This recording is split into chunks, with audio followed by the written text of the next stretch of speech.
Greetings summoners and welcome back to Lords of Lore. Today I give to you the bio of Aphelios, the weapon of the faithful. Enjoy. The moon looms over the towering slopes of Mount Targon, distant yet impossibly close. Born during a rare lunar conversion where the physical moon was eclipsed by its reflection in the spirit realm, Aphelios and his twin sister, Aluna, were celebrated as children of destiny by those of Targon's Lunari fate. Mirroring the celestial event that had heralded their birth, the two children knew they had been marked by fate. Aphelios, physically gifted like the moon of stone, and Aluna, magically like its spiritual reflection. Zealously devout, they grew up within a fate of mystery, reflection, and discovery, and embraced darkness not just out of belief, but as the only thing that could keep them safe. The Lunari who ruled Targon considered the Lunari heretics, driving them into hiding until most forgot the Lunari even existed. The Lunari were left to the shadows, dwelling in temples and caves far from the Lunari's sight. The pressure to be exemplary weighed heavy upon Aphelios. He practiced tirelessly with mystical moonstone blades, spilling his own blood in training so he could spill that of others to protect the fate. Intense and vulnerable, he bonded deeply with his sister in lieu of any other friendships. While Aphelios was sent on increasingly dangerous missions to protect the Lunari, Aluna trained separately as a seer, using her luminous magic to reveal hidden pathways and truth by the moon's light. In time, her task required her to leave the temple where they were raised. Without Aluna, Aphelios' fate wavered.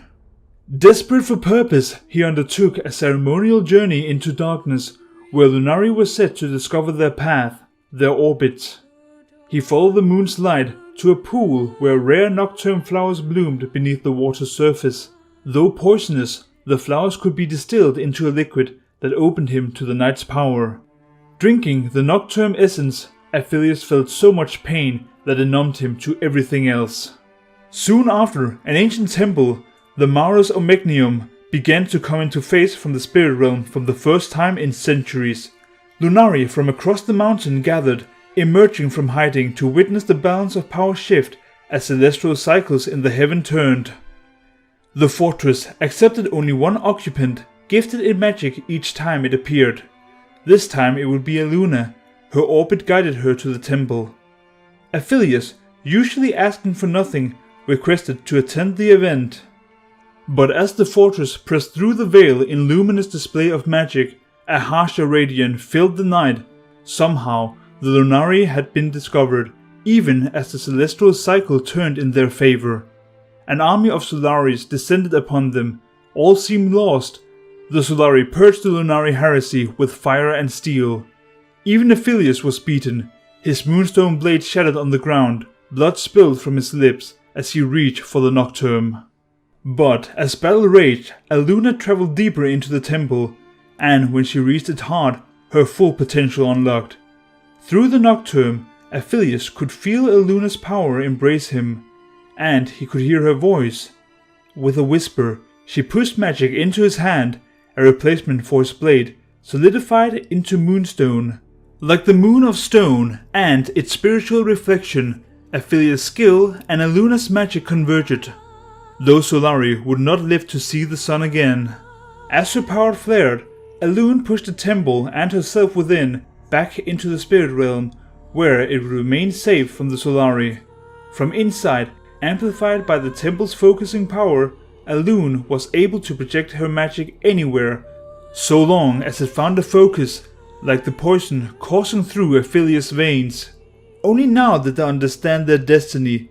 Aphelios would hollow himself with pain, but would become a conduit for the moon's power. Aluna would live alone, isolated in her fortress, but she would guide her brother, able to see through his eyes.